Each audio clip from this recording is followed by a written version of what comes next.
Bismillahirrahmanirrahim. Welcome guys to my YouTube channel. Today we are going to start our third chapter, that is cells and subcellular organelle of biology first year course. At the start of the lecture we will discuss that all the important short questions and the MCQs regarding this chapter will be shared you in the last video of this chapter. Okay, and in this video we will discuss some important topics and also discuss the first topic along with the introduction of this chapter. So let's begin the video. सबसे पहले हम इसमें बात करते हैं कि cell को हमने डिस्कस करना है, तो सेल के स्ट्रक्चर की बात करते हैं। सेल क्या था, सेल डिस्कवरी कैसे हुई, सेल थ्योरी कैसे बनी, पहले हम इस सब को डिस्कस करेंगे बेसिक फोकस पे कि सेल का ओरिजिन क्या है, सेल को कैसे जो है वो डिस्कवर किया गया, इन सब बातों को जो है वो डिस्कस करेंगे। फिर हम डिस्कस करेंगे सेल ऑर्गेनेल्स में, जो कि सेल के अंदर ऑर्गेनेल्स प्रेजेंट होती हैं। ठीक है, ऐसे ऑर्गेनेल्स जो मिलके सेल बनाती हैं, सेल उनको जो है ये सेल से छोटा यूनिट है। अगर हम लेवल ऑफ ऑर्गेनाइजेशन की बात करें तो ऑर्गेनेलिस सेल से छोटा यूनिट है। तो सबसे पहले हम सेल का इंट्रोडक्शन देखेंगे, देन हम जो है वो इंट्रोडक्शन विद ओरिजिन देखेंगे, इसके बाद हम जो है वो ऑर्गेनेलिस को डिस्कस करेंगे। तो आज हम इंट्रोडक्शन में सबसे इंपॉर्टेंट टॉपिक देख लेंगे, cell the basic unit of life. ठीक है, लेक्चर नंबर 1 अगर हम स्टार्ट करें तो हम उसमें सेल का इंट्रोडक्शन देखेंगे कि सेल जो है वो कैसे बेसिक यूनिट ऑफ लाइफ है। So let's begin the video. सबसे पहले हम देखते हैं सेल जो है वो बेसिक जो है वो यूनिट होता है लाइफ का, क्योंकि हर लिविंग ऑर्गेनिज्म, अगर कोई भी जानवर है, वेदर वो यूनिसेलुलर है, प्रोकैरियोट्स है, यूकैरियोट्स है, मल्टीसेलुलर कुछ भी है, अगर वो लिविंग है तो उसके पास जो है वो सेल होता है। तो सेल जो है वो बेसिक यूनिट हुआ किसी भी लिविंग ऑर्गेनिज्म का। यूनिसेलुलर की बात करें, उसके अंदर अमीबा और बैक्टीरिया आ जाता है। इसमें क्या होता है, जितने भी सेल के नेसेसरी फंक्शन है, लाइक डाइजेशन होगी, रिप्रोडक्शन होगी, एलिमिनेशन होगी, कुछ भी उनकी बॉडी के अंदर हो रहा है, रिस्पिरेशन, कोई भी प्रोसेस हो रहा है, तो वो सारे का सारा जो प्रोसेस है वो सिंगल सेल में कैरी किया जाएगा। यूनिसेलुलर की टर्म उसके लिए यूज़ की जाती है। देन बात करते हैं मल्टी सेलुलर की। मल्टी सेलुलर की बात करें, उसमें प्लांट्स और एनिमल्स आ जाते हैं, और ये वो सेल्स होते हैं, वो ऑर्गेनिज्म होते हैं जिनके पास स्पेशलाइज सेल होते हैं, और वो ग्रुप ऑफ सेल्स होते हैं जो मिलके काम करते हैं लाइफ को सस्टेन करने के लिए। लाइक अगर हम अपनी बात करें तो हमारी बॉडी के अंदर स्किन सेल वो फिक्स है। ठीक है, स्किन सेल के पास रिसेप्टर हैं, उन्होंने बॉडी की जो है वो स्टिमुलस को डिटेक्ट करना, उनके पास ये एबिलिटी है। उसके बाद हम बात करते हैं मसल सेल्स। मसल सेल्स के पास माइटोकॉन्ड्रिया ज़्यादा है, क्योंकि उन्होंने एनर्जी प्रोवाइड करनी होती है। पावर जनरेटर्स जो हैं उनके पास से आते हैं। तो हर सेल जो है उसका फंक्शन जो है वो डिस्टिंग्विश है, हर उसका जो फंक्शन है वो स्पेशलाइज्ड है। तो मल्टी सेलुलर में ज़्यादा सेल्स होते हैं, और डिवीजन ऑफ लेबर्स की तरह जो है वो ये काम करते हैं, कि यानी कि इनको काम डिवाइड कर दिया कि ये काम फलां सेल का, ये काम फलां सेल का है। तो जहाँ जहाँ पे वो ग्रुप प्रेजेंट है वहाँ वहाँ पे वो काम कर रहे हैं। फिर हम बात करते हैं लिविंग ऑर्गेनिज्म की। लिविंग ऑर्गेनिज्म की बात करें तो वो 7 बेसिक प्रॉपर्टीज जो हैं वो शो करते हैं, जिसमें हमारे पास है movement, respiration, haemostasis, growth, reproduction, excretion and nutrition, जिनको हम वन बाय वन डिस्कस करते हैं। ये इंपॉर्टेंट क्वेश्चन है with regarding that describe the characters of living organism. तो ये लिविंग ऑर्गेनिज्म की बेसिक प्रॉपर्टीज़ हैं। इन प्रॉपर्टीज़ की बात करें तो इनको ऐसे डिफाइन किया जाता है कि लिविंग ऑर्गेनिज्म जितने भी फंडामेंटल एक्टिविटीज़ करते हैं, और वो करैक्टर जो कि जानदार होने को शो करते हैं, लिविंग ऑर्गेनिज्म को शो करते हैं, उनको हम डिस्कस कर लेते हैं। सबसे पहले मूवमेंट, सेल्स कैन मूव। ठीक है, सेल जो है वो एक जगह से दूसरी जगह मूव कर सकते हैं। जैसे स्पर्म सेल की बात करें, स्पर्म सेल भी मूव करता है फ्लैजेला की हेल्प से, और ये एग के पास जो है वो जाता है मूव करके। ठीक है, स्विम करके या मूव करके, उसके पास ये एबिलिटी है कि वो मूव कर सकते हैं। वाइट ब्लड सेल की बात करें तो वाइट ब्लड सेल भी मूवमेंट शो करते हैं। वो मूवमेंट करेंगे ब्लड स्ट्रीम के अंदर, जहाँ पे इन्फेक्शन होगा वहाँ पे जाके वो फाइट करेंगे। ठीक है, जहाँ पे वो उनकी फॉर्मेशन होती है उसके साथ साथ वो मूव भी करते हैं जहाँ पे उनकी ज़रूरत होती है या इन्फेक्शन होता है। ये डिफेंडर्स हैं बॉडी के। ठीक है, इन्होंने इन्फेक्शन से लड़ना होता है, तो जहाँ पे इन्फेक्शन होता है वहाँ पे ये चले जाते हैं। बहुत से ऑर्गेनेल्स की बात करें, ऑर्गेनेल्स भी मूव करते हैं वाइटल फंक्शन परफॉर्म करने के लिए।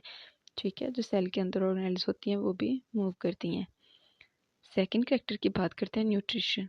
अगर हम न्यूट्रिशन को डिस्कस करें तो उसमें हम कहते हैं कि जो है वो इन्वायरमेंट से, न्यूट्रिशन का मतलब ये होता है कि सेल जो है वो न्यूट्रिशन ले रहे हैं, इन्वायरमेंट से न्यूट्रिएंट्स ले रहे हैं। ठीक है, न्यूट्रिशन एक प्रोसेस है जिसमें न्यूट्रिएंट्स ली जाती हैं। तो सेल न्यूट्रिएंट्स लेते हैं इन्वायरमेंट में और एनर्जी प्रोड्यूस करते हैं। ठीक है। उस न्यूट्रिएंट से जो वो ले रहा है उससे एनर्जी प्रोड्यूस करेगा, सेलुलर स्ट्रक्चर बनाएगा। जैसे अगर हम प्रोटीन इनटेक करें, सेलुलर स्ट्रक्चर बन रहा है, ठीक है, लाइक हेयर फॉर्मेशन हो रही है, नेल्स बन रही है, ये सेलुलर स्ट्रक्चर है। उसके बाद हम बात करते हैं ड्राइव बायोकेमिकल रिएक्शन कि इसमें जो है फिर ये जितने भी हमारे बायोकेमिकल रिएक्शंस हैं, लाइक फोटोसिंथेसिस है, रिस्पिरेशन है, ऐसा कोई भी एक्शन है तो वो जो है ऑक्सीडेशन, रिडक्शन, ये सारे जो है ये परफॉर्म किए जाते हैं। थर्ड पॉइंट को डिस्कस करते हैं रिस्पिरेशन। रिस्पिरेशन का देखें तो ये एनर्जी जो है वो फॉर्मेशन प्रोसेस है। इसमें क्या किया जाता है, इसमें सेल जो है वो एनर्जी बनाता है रिस्पिरेशन के थ्रू, और ग्लूकोज जो है वो टूटता है इसमें रिस्पिरेशन के प्रोसेस में। और हम सबको पता है जब ग्लूकोज टूटता है तो एटीपी रिलीज होता है, क्योंकि ग्लूकोज एक एनर्जी यूनिट है। जैसे ही टूटेगा तो एटीपी यूज़ होंगे। एटीपी एनर्जी करेंसी है जो कि सेल कंज्यूम करता है पावर की फॉर्म में, ठीक है। अगर सेल को पावर की ज़रूरत हो तो वो सिर्फ एटीपी की एनर्जी जो है वो कंज्यूम कर सकता है। तो ग्लूकोज टूट के एटीपी जनरेट करेगा, एटीपी जो है वो एनर्जी प्रोड्यूस करेगा, और फिर वो जो पावर है वो सेलुलर एक्टिविटीज़ को परफॉर्म करने के लिए यूज़ होती है। फोर्थ पॉइंट को डिस्कस करते हैं, दैट इज़ अबाउट एक्सक्रीशन। इसमें डिस्कस करें तो इसमें एक्सक्रीशन का मतलब है बॉडी से वेस्ट प्रोडक्ट का रिलीज़ होना। सेल जो है जितने भी वेस्ट प्रोडक्ट हैं रिमूव करते हैं, उन्हें उन्हें रिमूव डिफरेंट प्रोसेस के थ्रू कर सकते हैं, डिफ्यूजन के थ्रू कर सकते हैं, एक्टिव ट्रांसपोर्ट के थ्रू कर सकते हैं, और फिर खुद को टॉक्सिक बिल्डअप से बचा के रखता है, जहरीले मादों से बचा के रखता है। और जितने वेस्ट सब्सटेंस होते हैं उनको बॉडी के आउटसाइड जो है वो एलिमिनेट कर देता है। अगर वो डिपेंड करेगा किस कंडीशन में रह रहे सेल, वो डिफ्यूजन के थ्रू भी कर सकते हैं या एक्टिव ट्रांसपोर्ट के थ्रू भी कर सकते हैं।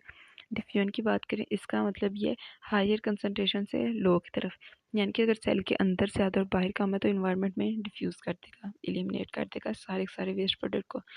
रिएक्टिव प्रोडक्ट ये होता है कि इन्वायरमेंट में ऑलरेडी ज़्यादा है और इसकी बॉडी में कम है, लेकिन इसकी बॉडी के रेफरेंस से वो ज़्यादा है, यानी कि इसके पास एक्स्ट्रा है, तो ये तब भी एक्टिव ट्रांसपोर्ट के थ्रू, यानी कि ये लो कंसनट्रेशन से, अगर हम इन्वायरमेंट को और इसका कंपैरिजन करें किसी ऑर्गेनिज्म का, तो लो कंसनट्रेशन से हाई तरफ भेजने, तो ये एक्टिव ट्रांसपोर्ट कंसीडर की जाती है, ठीक है।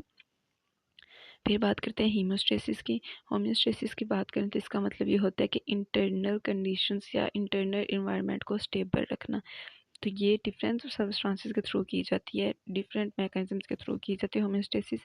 इसमें क्या किया जाता है, सब्सटेंस को रेगुलेट किया जाता है क्रॉस द मेम्ब्रेन मूव करवा के, ठीक है, उनकी मूवमेंट करवा दी जाती है, कोई एक्स्ट्रा सब्सटेंस है उसको मूव कर दिया जाता है। लाइक अगर हमारी बॉडी के अंदर जो है वो अमोनिया ज़्यादा या नाइट्रोजन ज़्यादा हो गया तो उसको बॉडी से एलिमिनेट कर दिया जाता है, वाटर ज़्यादा हो गया बॉडी से एलिमिनेट कर दिया जाएगा, उनकी मूवमेंट करवा दी जाएगी क्रॉस द मेम्ब्रेन, और फिर उनको वेस्ट प्रोडक्ट के साथ जो है वो एक्सक्रीट कर दिया जाएगा।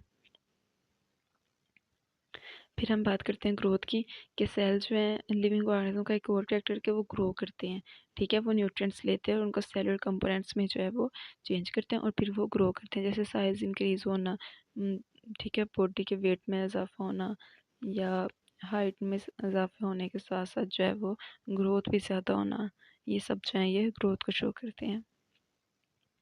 लास्ट पॉइंट को हम डिस्कस कर लेते हैं रिप्रोडक्शन। रिप्रोडक्शन को जब हम डिस्कस करते हैं तो हम कहते हैं कि इसमें माइटोसिस और जो है मायोसिस है वो शो होती है, ठीक है। रिप्रोडक्शन का मतलब ये होता है कि सेल नेक्स्ट ऑफस्प्रिंग प्रोड्यूस करे, दो प्रोसेस के थ्रू हो सकती है, माइटोसिस एंड मायोसिस। माइटोसिस की बात करें तो इसमें आइडेंटिकल डाटर सेल्स जो हैं वो प्रोड्यूस होते हैं ग्रोथ के लिए और रिपेयरिंग के लिए। लाइक अगर हमारे कहीं हाथ पे चोट लग गई है या जल गया तो वहाँ पे माइटोसिस जो है वो परफॉर्म की जाएगी, और माइटोसिस जो है वो क्या करेंगे, हमारी आइडेंटिकल जो जैसे हमारे सेल्स थे वैसे ही स्किन हमारी जो है वो दोबारा आ जाती है किसी भी चोट के बाद या हार्मनेस के बाद। तो इस ये क्यों होता है, क्योंकि माइटोसिस होती है और जो हमारे लोएस्ट पार्ट या स्किन या कोई भी अगर हमारे डैमेज पार्ट है तो वो रिपेयर कर दिए जाते हैं। और इसकी बात करें तो उसमें जो है वो सेक्सुअल रिप्रोडक्शन के लिए एग्स या स्पर्म जो है वो बनाए जाते हैं, क्योंकि इसमें हेप्लॉइड क्रोमोसोम्स जो हैं वो प्रेजेंट होते हैं। तो वो हेप्लॉइड आपस में जब मिलते हैं, एग और स्पर्म आपस में मिलते हैं तो एक डिप्लॉइड ऑर्गेनिज्म बन जाता है, और इस तरह जो है ये साइकिल मेंटेन रहता है। और ये नेक्स्ट जनरेशन को प्रोड्यूस करने के लिए या ऑफ स्प्रिंग प्रोड्यूस करने के लिए बहुत ज़्यादा ज़रूरी होते हैं। ये सेक्सुअल रिप्रोडक्शन में मायोसिस जो है वो रोल प्ले करते हैं। This is all about the lecture. Hope you will get it. If you find any confusion, you can ask me in the comment section. See you in the next video. Take care.